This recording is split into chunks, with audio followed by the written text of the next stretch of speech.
Hey, what's up? This is Gary from Raz Rentals, and man, this brand new NECA TMNT toy sure brings a smile to my face. You know, I love how this NECA Ninja Turtle toy line has really gone the extra mile to include not only standard sized action figures, but also very small figures and very tall action figures. I think because of that, this has to be one of the most exciting Ninja Turtle toy lines of all time.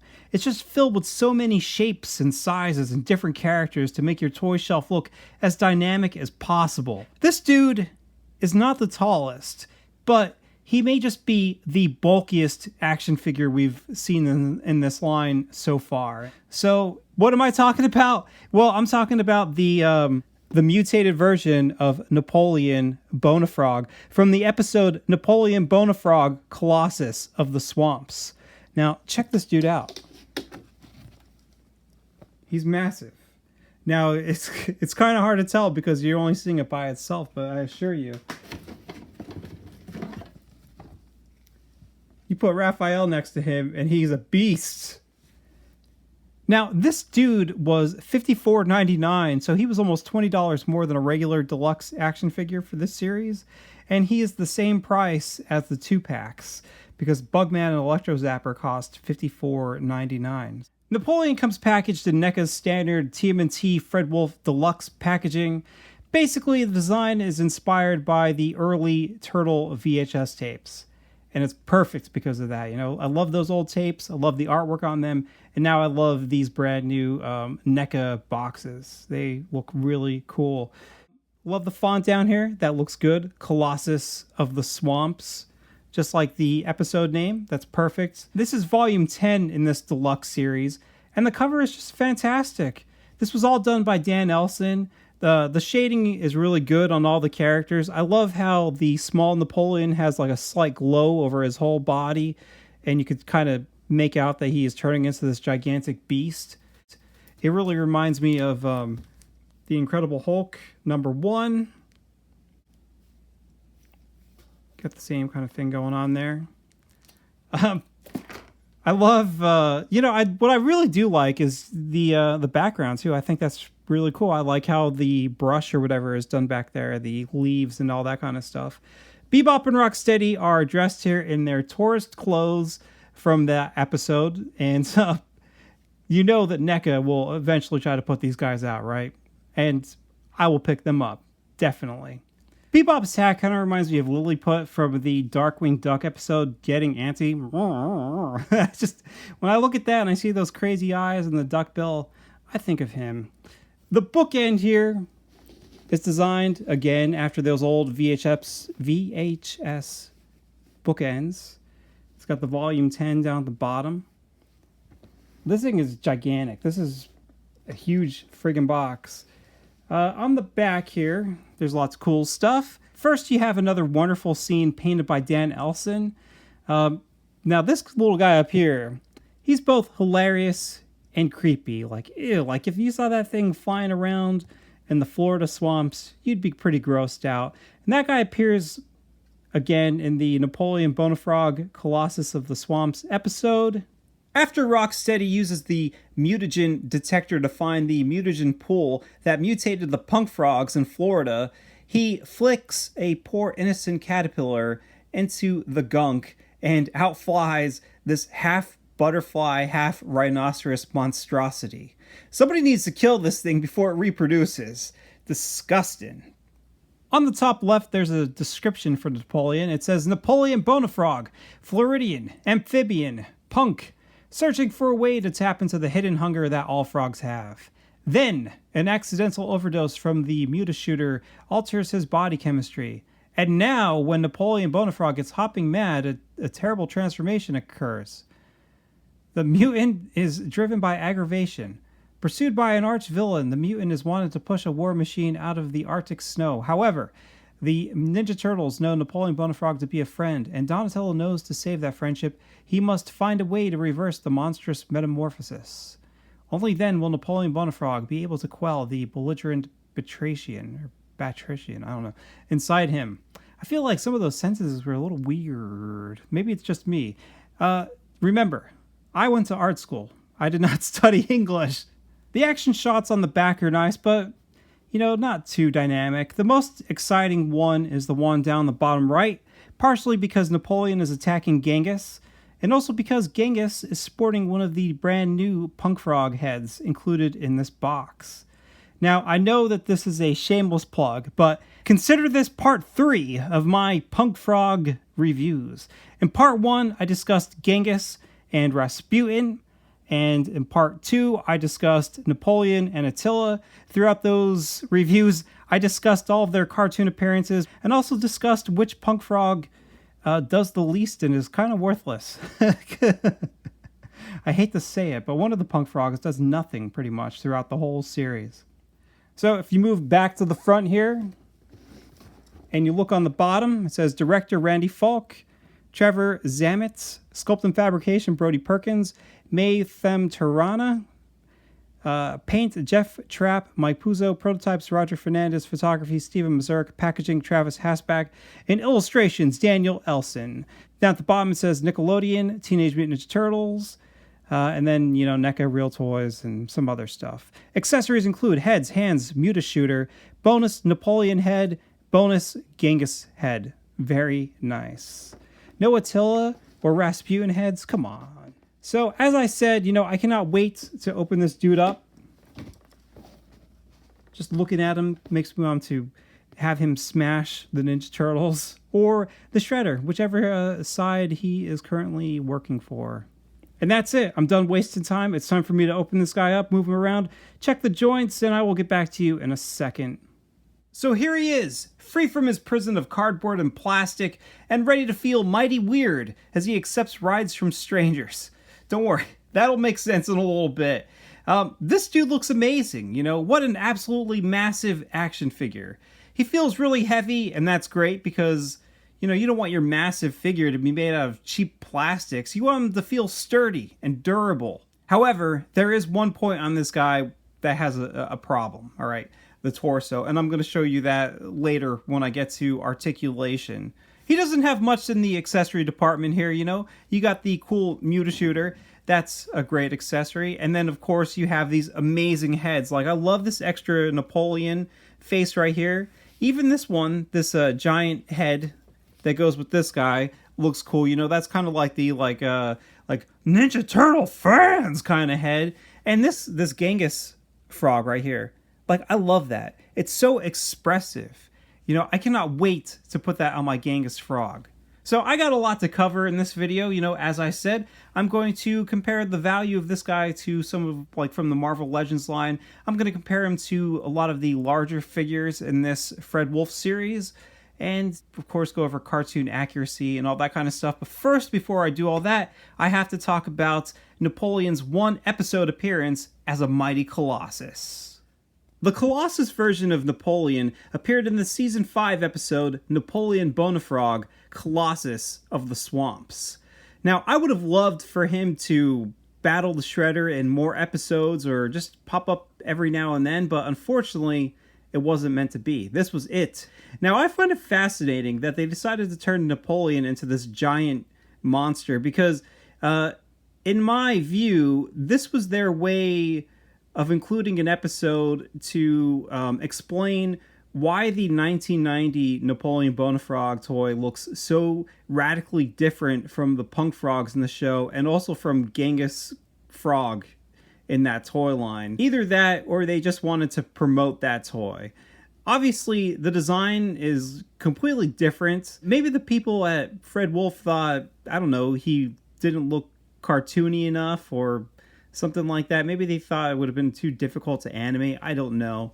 But obviously, the main reason why this episode was made was because of that Napoleon Bonafrog toy from 1990. Because if you didn't know, during Season 5, Fred Wolf introduced a few 1990 toys to the show, including Muckman, Mutagen Man, Mondo Gecko, and Wingnut and Screwloose. I'm always a little bummed that Scumbug didn't have a full episode dedicated to him. I would have loved it. So, back to the show. As this episode begins, Krang is working with the mobster Big Louie. The two of them have a deal. Big Louie has to deliver 50 million gallons of antifreeze to Krang, and Krang will pay for it with a giant diamond. At this point in the show, the Technodrome is stuck in the Arctic, so Krang wants to use the antifreeze to free the Technodrome from its icy prison. Meanwhile, Shredder heads to Florida with Bebop and Rocksteady so he can fill the Mutashooter with the mutagen from the mutagen pool that mutated the Punk Frogs and Leatherhead. Shredder wants to return to New York City with the Mutashooter so he can zap the turtles and turn them into mindless slaves who will be forced to help free the Technodrome. How? Well, later on, Donnie explains that the Mutashooter uses an ionization coil to subject the mutagen to hypermolecular scintillation. Sure. I completely understand that. Back in New York City, the guys witness some of Louie's men stealing antifreeze. Donnie quickly deduces that Krang must want the antifreeze to start the engines of the Technodrome after Splinter says that he senses Uruku Saki's evil presence. Just as always, Donnie is right on the ball. He always knows what is going on with the Shredder as soon as there's any kind of hint of any kind of foul play or anything like that. So Donnie tries to use his satellite monitors to spy on Krang, but before he can learn anything, the guys get a TurtleCom call from Napoleon Bonafrog. Napoleon says that Shredder and Bebop and Rocksteady have arrived in Florida, and they're looking for a mutagen pool. Now, moving over to the Technodrome crew, Rocksteady uses his mutagen detector to find the mutagen pool, and then he rudely flicks a caterpillar into the gooey vat, and that mutates into a rhino-butterfly hybrid. Nasty. Rocksteady fills up the Mutashooter, and then like clockwork, he trips like a putz and shoots poor Napoleon with some mutagen or whatever this beam is supposed to be. Now, I love these shots of Napoleon here. For some reason, I find them funny and interesting, but, not as funny as the other frogs just bailing on Napoleon. Like, they don't even say anything. They just take off and leave this poor dude behind. Sons of bitches, I thought we were friends. So, Napoleon turns into a giant brute who's obedient to the Shredder, and Shredder has him break a rock. It was a big rock. As always, there's always a problem with Shredder's plan because Napoleon isn't completely obedient. When the Shredder tells him that he wants him to destroy the Ninja Turtles, Napoleon tries to resist. So, throughout this episode, Shredder just has to keep on zapping him to try to keep him in line. And in one final test of obedience before they leave Florida, Shredder has Napoleon juggle Bebop and Rocksteady. And then, finally, the four of them head to New York. I'd like to know how quickly those modules travel from Florida through the ground to New York City, because within, I assume, a half hour, Napoleon and Shredder and Bebop and Rocksteady are back in New York City, and Napoleon lifts an antifreeze tanker like it's nothing, while the Shredder conducts business with Big Louie. The exchange is made, 50 million gallons of antifreeze for a large diamond, but as things turn out, the Shredder played Big Louie for a sucker, and he gave him a diamond made out of glass. Before Big Louie accepted the diamond, he should have took it in the bathroom and saw if it scratched the mirror. Back on the turtle side of things, the Punk Frogs warn the guys that Napoleon has changed, and now he's with the Shredder, and they're heading towards the sewer to get them. Shredder arrives in the sewers with Napoleon, and he commands him to lead them to the sewer lair. Now, once again, Napoleon resists, so the Shredder has to zap him.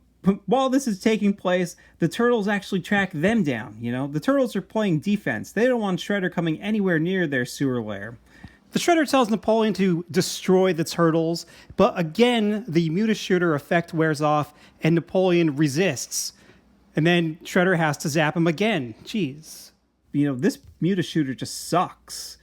So, I don't know. The beam doesn't even work on Napoleon, really, because Napoleon just flees because he doesn't want to hurt the Turtles. Up on the surface, Napoleon acts like the Hulk a little bit, and he gets annoyed at all the noise. He kind of rampages through the city a little bit, but then he stops when he sees a giant bug on a Bash Pests with Bug Out sign, and he tries to eat it. Instead of eating a nice, juicy, giant bug, he eats about 10,000 volts of electricity. Now, Napoleon is left in his natural state, which gives Big Louie the chance to kidnap him. Big Louie is still pretty pissed at the Shredder for ripping him off at this point in time, you know. He's trying to get his revenge, or at least trying to get that diamond. He wants the real deal. And I should point out here that it's not really kidnapping either, because the gangsters tell Napoleon to get into their car, and he replies, "I know I shouldn't accept rides from strangers, but you look like honest fellers." I don't know if that's a good message for kids, right? So this leads to a cool car chase where the Turtles and the Shredder are both chasing after Napoleon in Big Louie's limo. The stress of all this causes Napoleon to mutate and break out of Louie's car. Man, what a cool looking car, and it's just demolished. Before the Turtles can arrive, the Shredder arrives first, and he zaps Napoleon. Finally, it seems as if there's going to be a battle between Napoleon and the Ninja Turtles. I bet it's going to be epic, right? No. All the Shredder does is command Napoleon to destroy a crate, and that allows many crates to bury Raph, Leo, and Mike in the turtle van. Before this, Donnie got out, so, you know, Donnie's outside the turtle van, and immediately he gets kidnapped by Bebop and Rocksteady. And no, not because they look like honest fellas, but because they throw a barrel over him.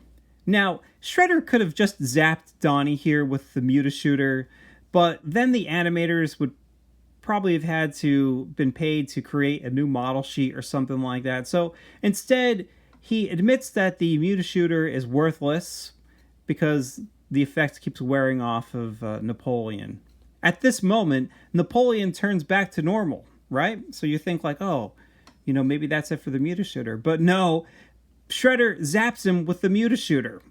Like, what is it, man? Is it crap or not? Now, I love when Napoleon begs the Shredder not to zap him, because every time he turns big, it rips his favorite shirt. You know, his perfect looking shirt. Now, here's where the Shredder makes one of the dumbest mistakes I've ever seen him make in the show.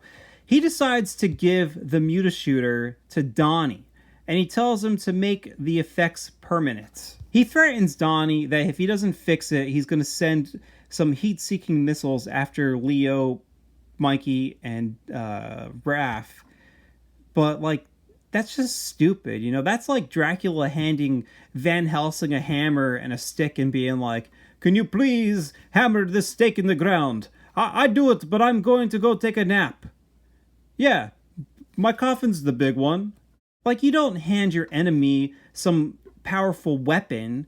So, as you can expect, Donatello crosses the cathode rectifier with the anode rectifier, and when Shredder tries to shoot Donatello with the Mutashooter, it has no effect. It does, however, reverse Napoleon's gigantic condition, or does it? The other turtles find Don and Napoleon. Shredder tries to shoot them with heat-seeking missiles, but the Turtles and Napoleon are cold-blooded, so it ignores them and goes after the Shredder instead. You know? Cool. And just as you think the episode is about to wrap up, down in the sewer lair, Napoleon turns back into a Colossus after Mikey forgets to put flies on his pizza. Alright. So, you know, it's cool to see the effects weren't completely reversed. It kind of teases you that something cool would happen after this, but unfortunately, it doesn't, you know? We never see it again. Like, could you imagine how cool it would have been to see Napoleon turn into the Colossus during the Dirk Savage Mutant Hunter episode? Like, just like if they were battling, but Dirk still captures him in the end. Like, that would have been awesome. So, this episode is alright. I feel like the whole thing is just teasing you, you know, making you think that Napoleon is going to either fight the guys or do something amazing as a giant. But most of the times he's just kind of, I don't know, arguing with the Shredder or running away. He just doesn't do that much, and the Shredder just keeps on zapping him. The coolest thing he does in this episode is when he smashes a crate, and that causes the turtle van to be buried in other crates. I guess maybe the scene of him popping out of the limo is kind of cool too, but that is all. So let's talk about cartoon accuracy, proportions, and scale. Napoleon's outfit doesn't really change much when he turns into a giant. His shorts rip, his sleeves rip completely off, and that's about it. He still wears his necklace, and his shirt goes down to, I don't know, around the bottom of his pecs. Now here you can see on this NECA action figure, they hit all of those points. I mean, there's not much they could have missed here. You know, it's still a pretty simple design. Even the shirt goes down to about the bottom of his pecs. One thing you might notice throughout the episode is when Napoleon turns back to normal, his sleeves and shorts will heal. You know, they'll be back to normal. There's this one scene where Napoleon's sleeves fade from ripped to normal, and then next you see him sitting on the ground and his sleeves are completely ripped off. And then right after that, they're back to normal. And then next you see him standing up next to Louis's car and his sleeves again are completely ripped off.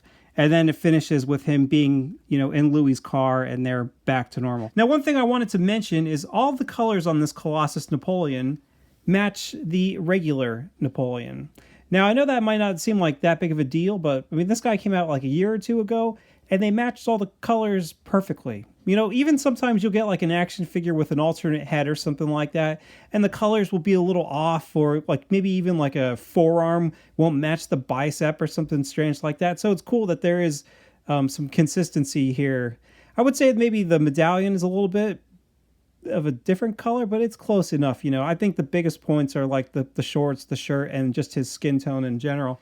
So next up is proportions. And if you look at Napoleon in the cartoon, he measures around 5 heads tall. From the top of his head to the bottom of his chin, and then you would go to the bottom of his pecs, then to around his belly button, then around his knees, and then finally the bottom of his feet. Now, this action figure doesn't have as long of a torso as he has in the cartoon, and he measures around 4 heads tall. So, you know, you have the head, and then you go down to around the belly button, I would say, and then down to around the knees, and then finally around the feet. So, you know, he's not as, I guess, like I said, his torso isn't as long, but I think he still looks, you know, really good. Now, figuring out this guy's scale in the cartoon can be a little hard because this guy very rarely stands around other characters. You know, when he stands next to the Shredder, it appears as though the top of the Shredder's head reaches around the top of his shoulders. There are some shots where Napoleon appears smaller, but I think, you know, that was just the animators being sloppy. I think this action figure is pretty close, you know. He's still taller than the Shredder here, and the Shredder almost reaches the top of his shoulders. I think that's good. The only time we ever see him standing next to a turtle, Donatello's head is around the middle or bottom of his pecs. And once again, you know, here you go. Mikey's head is around that spot right there. So, you know, that's all good in my opinion. As I said, it's really tricky to figure out what it should be in the cartoon because there's just not much footage of him being next to anybody. All right, so next up, articulation. Now, Napoleon here has your standard NECA articulation, right? You know, you got a ball-jointed head. He can only look up this high. He can look down about that low, which is pretty decent to try to have him looking at somebody down here. The mouth is articulated on this head, which is cool. The shoulder here, you have a swivel. There's also a hinge. His arms go up about this high. You can't really get him to like reach forward, like, you know, like right in front of him because he's got such a massive torso here. But you can still kind of get him to grab people with his elbow articulation. He's got double jointed elbows, which are pretty good, but they're not too, they're a little loose. Like if you try to have him hold somebody heavy up in the air like this, his elbow is going to start moving down. And then his wrists have a swivel and a hinge. The upper torso articulation here, you got a ball joint right in here. Maybe it's not a ball joint. I'm not sure what kind of joint that is. But you can pretty much move everywhere that you needed to. Then you have a waist swivel. Now, this is a problematic joint that I'll get to in a little bit. You have ball jointed hips, which are, you know, your standard NECA hips. I think this system is usually pretty good. Here they're a little loose. Sometimes you might want him to get him to stand up straight, but if you put something too heavy in his hands, his hips will start to droop a little bit. If you don't have anything in his hands, though, you should usually be able to get him to stand up pretty tall. You got double jointed knees. Ugh. There you go. That top one was very tight. That is the problem with the waist joint, all right? This peg right here, this rim or whatever, does not stick out far enough. So his upper torso just keeps on popping off on mine. I don't know if that's like it for everybody, but it certainly is on mine. Like, it doesn't take much to just kind of pop him off of there. Once you get it on there and you can, you know, get him to stay in place, it's usually pretty good. But sometimes when you're trying to get him to pose, it can be a little tricky. Like, in a little bit, you'll see some action shots I did, and when I was trying to put Bebop on his arm, he would actually... Like, if I put Bebop over here on this arm before putting Rocksteady on the other one, sometimes the weight of Bebop would pull him down enough that he would do that. So, look, I think it is, you know, a problem. I don't like that he pulls off of there so frequently, but, you know, you can still get him to stand up and get it to move around a little bit. You just might have to work it a little extra to put him back together. The ankles here have a swivel. I'm sorry, they have a hinge and ankle rockers. You know, it's not like a broken knee or anything like that, or a broken elbow where you have to try to glue it back into place. You can still pop it back into place. It's just, you know, he'll fall off every now and then. And sometimes, too, if you push down too far on the hips, the sides of the shorts here will actually push that up. It's not doing it now, of course. And then if you have, like, the hips like this, you can't, like, put the body back on. You gotta, you know, go back to square one, put them back in there, and then, you know, kind of move it. So, yeah. That's, you know, like I said, a big problem, but at least you can work with it. At least it's not a knee. One of my Super 7 Chitaras, just the knee joint broke, and it just made me want to throw it through a wall. You know, this guy, I don't know. Sometimes it kind of bugs you when you're trying to set him up, and it'll keep on falling apart. But other times, you know, it just makes you laugh just watching this guy being like, whoa, oh my gosh. Oh, and I should mention that, like, the hip joints, they don't move too far ahead, and they don't really move too far back. So, you know, you're not going to be able to do anything too dynamic with him. But I mean, you're just going to mostly want him to stand around looking like really powerful, maybe lifting some dude up, which you can do. Like, there are some shots I did with him holding Bebop where he was holding him with both hands, and, you know, he was perfectly balanced. It's just, you know, sometimes if you put a little pressure in the wrong spot, he's going to get cut in half. The brand new NECA Teenage Mutant Ninja Turtles Colossus Napoleon Bonafrog is an amphibian of astronomical size. He's just huge, and he definitely looks like he could be a threat for both evil villains and lawful do-gooders everywhere. It's all up to you. The paint on my action figure looks great, very nice and clean and sharp, and as I've said many times, I'm a huge fan of monstrous, gigantic characters. You know, not only do they look imposing, but you also feel like you're getting something extra for your money, right? I really didn't mind paying the extra money to get this gigantic character, and hopefully he's not the last we'll see. There are some negative things to point out, you know, I can't just gloss over them, and all of them have to do with his articulation. A few of my figure's joints are loose, like the elbows, the hips, the upper torso, and the waist. Because of the upper torso, he has a habit of tipping over when you try to push his poses too far. You can still get him to, like, throw a good punch, and when you find the right balance, he looks incredible lifting other characters, but as I said, sometimes you really got to work with it to get him there. My biggest problem is, you know, his upper body falling off the lower part of the body. You know, that peg that goes from the pelvis to the belly, it just doesn't lock in place. Like, I'm still glad I got him, but it can be really annoying trying to work with that, because every time you try to, you know, as I said, push him into like some kind of expressive pose, the top of his body will topple right over. I'm just glad that it's something that I didn't have to glue, like a knee joint or an elbow joint. Like I said, the top half keeps popping off, but you can put it right back on there. And as long as your pose is balanced, it'll stay there until you move on.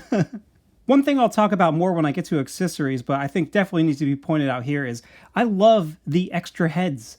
Both his angry and calm heads are super expressive and offer so many options when you're trying to pose him.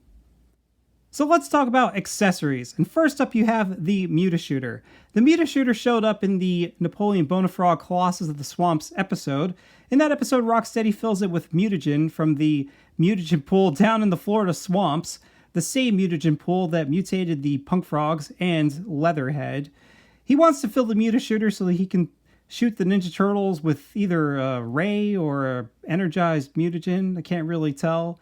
And that will turn them into hulking brutes and Shredder's mindless slaves. How does it work? Well, Donnie explains that the Mutashooter uses an ionization coil to subject the mutagen to hypermolecular scintillation.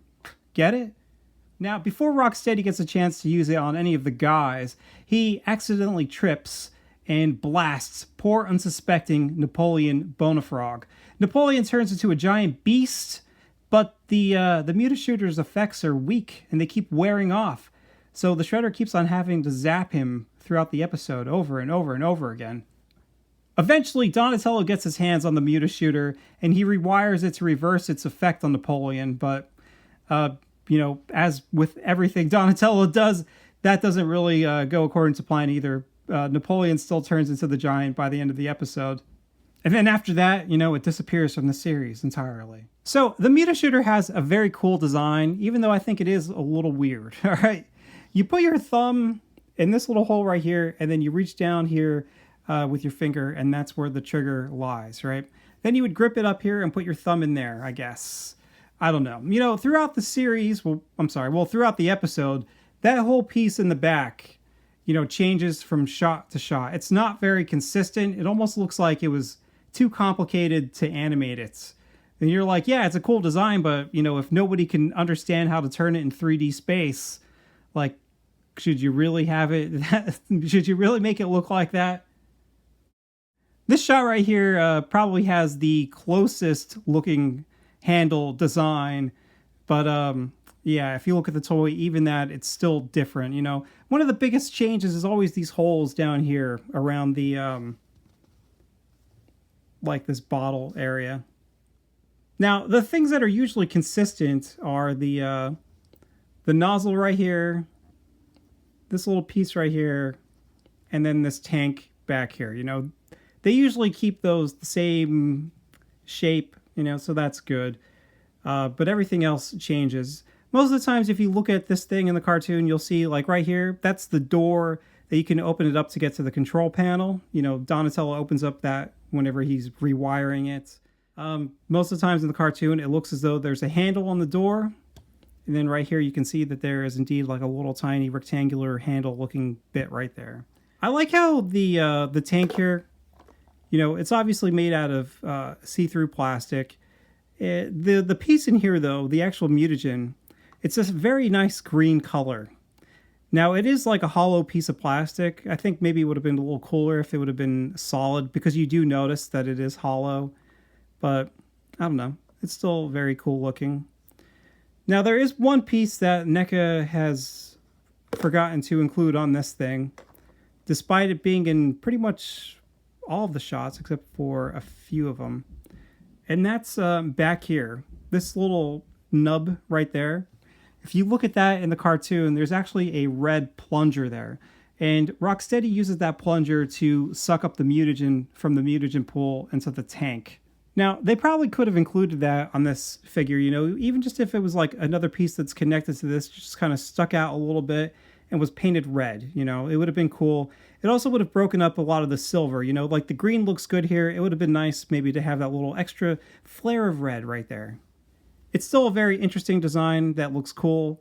So, I'm not going to complain too much, but yeah, they could have had that plunger back there. Now, the real question is, with such a weird handle like this, can the Shredder hold this gun? I don't know. I think maybe the best way to get the Shredder to hold this is by, using these like reaching hands and just kind of faking the grip, because you got the thumb all the way back there, you got the finger around the trigger. This hand you can try to get to go over there. If you use the regular gripping hand, it's, I don't know, you can't really grip it the way that it's supposed to be gripped. You can kind of trick this into looking like he's holding it. You see, the Shredder's regular gripping hand is very circular, very straight up and down. So, you know, it's pretty difficult to, I mean, how are you going to get him? I don't know. Like I said, you got to get him to hold it with the reaching hands. Otherwise, you're just, it's not going to be that cool looking. Next up, Napoleon came with 2 bonus heads. One for the original Napoleon and the other for the original Genghis Frog. And I absolutely love these faces. These faces are fantastic. They're super expressive. They look completely different from all the other heads you've gotten so far for these 2 guys.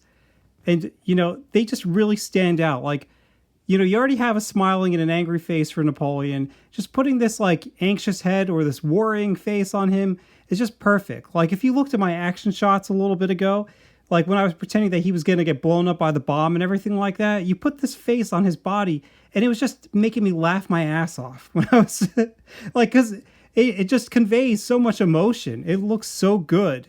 Those little eyes and just the frown, you know, it is a perfect looking face. You know, I think that NECA should start releasing like packs of expressions for guys. Like that would be perfect. Even this this yelling, I don't know if he's supposed to be happy here. To me, he looks crazed. Or again, like he's like freaking out, this face. Maybe he is smiling because his cheeks are like coming up like that, but I don't know. I love both of these faces, and I'm really glad that they included them. The only problem is I think maybe it might be a little difficult sometimes getting it, and this is like with any of these action figures, it can be a little difficult. That one went on really well. It might be the other one for Genghis, where like that hole, you were trying to match it up with the ball, and lots of times that ball just moves out of the way. No, that went on there pretty quick, easily too. So, you know, that's perfectly fine. I got no problems with these whatsoever. These are perfect. You know, like I said, include more heads in the future.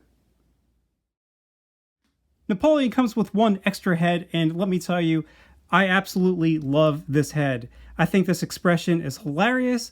You know, it just works on so many levels. I think it either works like looks like he's a little spooked about something. He also looks maybe sometimes complacent or something like that. Like he's got this little bit of smile, but also sometimes you look at it and he looks like he's worrying. You know, especially these like bags under his eyes. I don't know. It's just, to me, it's hilarious. It's great. And, you know, of course, you got the angry face with the mouth moving.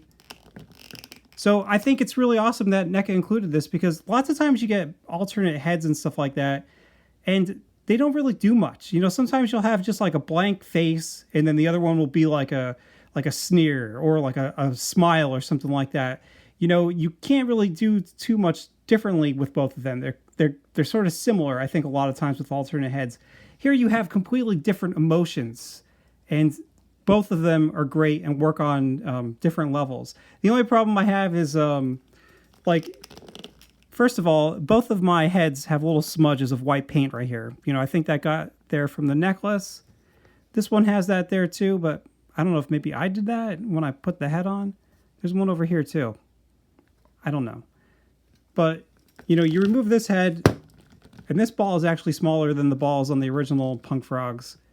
But when you try to put this head on here, you know, you get this little hole and you have this little ball right here. And this ball will get pushed all over the place every time you're trying to put it on here. So you try to line it up and you're trying to push down, but look at that. Pushed it right back. You put it back in place. You try to put the head on, and then boom. It just takes a while to get it in there. Eventually you can get it. I think it's in there. Look at that, but it fell out. No, so it wasn't in there all the way. So that's my only problem with it, even though I love this head. There we go. It could be a little tricky getting that in there. I just, like I said, I love these expressions. I think they're perfect. And finally, Napoleon comes with 3 sets of hands, 6 hands altogether. You got a pair of open hands or reaching hands or expressive hands. These are perfect, especially for such a big guy. I feel like you could just have lots of times where he's just standing there and his hands are spread out like that. And it just, to me, it looks like such like a Marvel Comics Hulk pose, like putting the hands out and the fingers like that. I think it looks great. He also has a set of fists, so he can wallop the bad dudes. And he also has a pair of gripping hands, which if you looked at my action shots earlier, you can actually put these around some of the characters' wrists or body parts. That way you can try to make it look like he's holding somebody up in the air. It's great. Here he is next to some of the other NECA Teenage Mutant Ninja Turtle Fred Wolf action figures. As I said before, he is not the tallest. Chrome Dome is the tallest, but he just has the most mass. He's just big and powerful, and he takes up a lot of space. Rex 1 is taller than him, Krang is taller than him, but man, big and bulky. The only other figure I think that sort of compares, but not really, is Wingnut, because Wingnut is sort of like this big, like, fat dude, but he is definitely not as tall as him, but this guy takes up a lot of space too. I mean, you got the wings, you get the big body, but man, Napoleon is just big and muscular.